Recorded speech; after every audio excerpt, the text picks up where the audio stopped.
Hi everyone, and welcome to Procast Solutions channel. I am here with a question for you all. Have you ever noticed something surprising?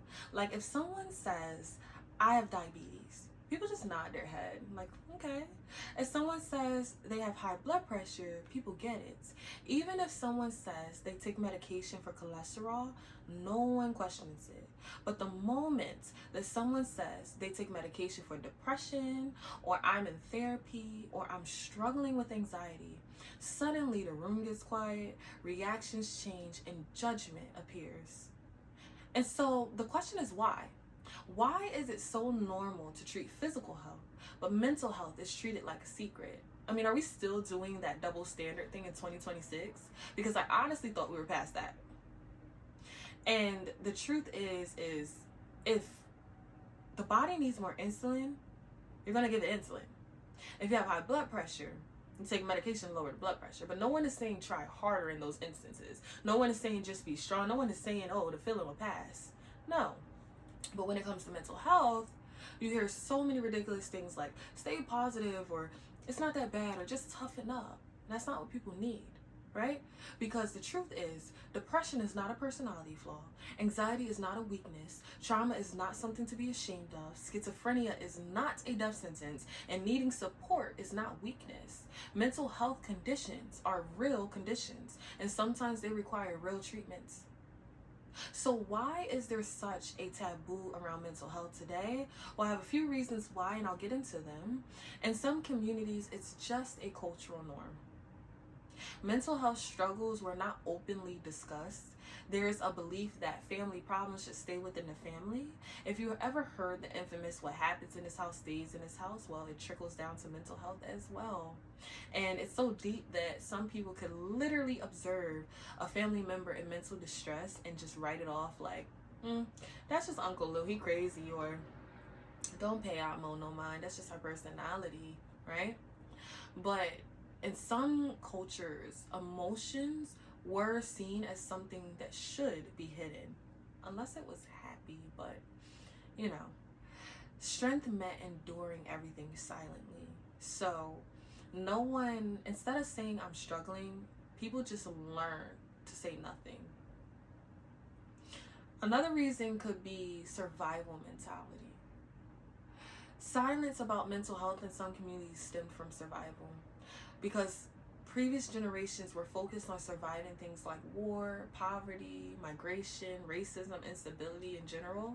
So conversations about mental health were not prioritized, not because they weren't important, but because survival came first.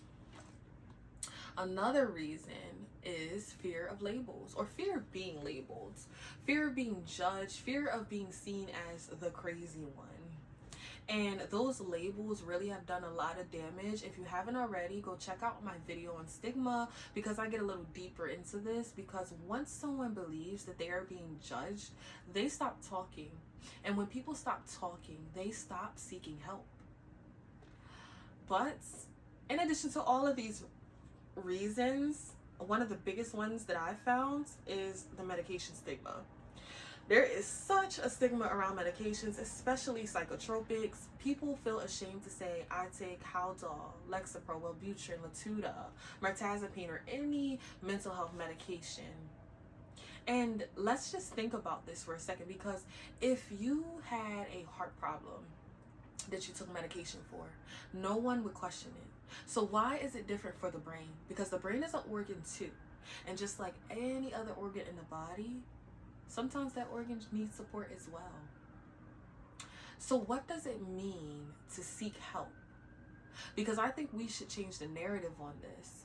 Because seeking help does not mean something is wrong with you. Sometimes it can mean something is right with you, because you recognize that you need support. You deserve support. You deserve peace. You deserve stability. And sometimes help looks like therapy. Sometimes help looks like lifestyle changes. Sometimes it looks like medication. And sometimes it could be a combination of all three. But let's reframe the narrative, guys. So maybe instead of thinking of mental health treatment as weakness, we should be thinking of it differently. What if seeking help actually meant self-awareness, responsibility, or growth?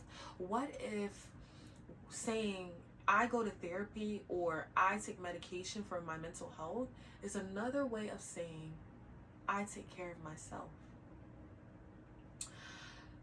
Mental health should not be something we whisper about. It should be something we understand, something we support, and something we take seriously because it is.